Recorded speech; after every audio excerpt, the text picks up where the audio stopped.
It was finally time for me to make another batch of bagels, so here's the recipe that people asked for.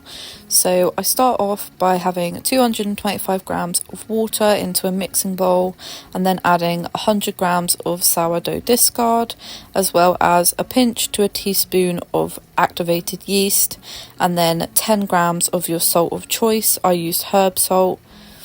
And then I also added 40 grams of honey, as well as 500 grams of plain flour or bread flour. And then I make sure I mix this all together, and I'll put it onto my stand mixer to let it mix for a little while, like so. And once my stand mixer begins to sound like it's struggling, I'll take it out and start kneading it by hand, just because I feel like kneading it by hand helps it along its way.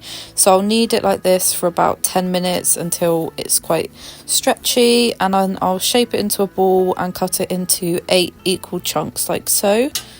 And then these will be what makes your bagels.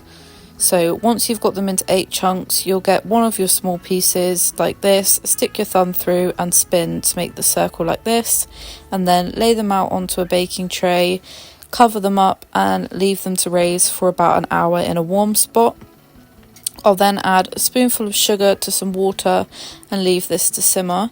And once the bagels have risen a little like this, I will add them to our sugar water pan and simmer on either side for a minute each.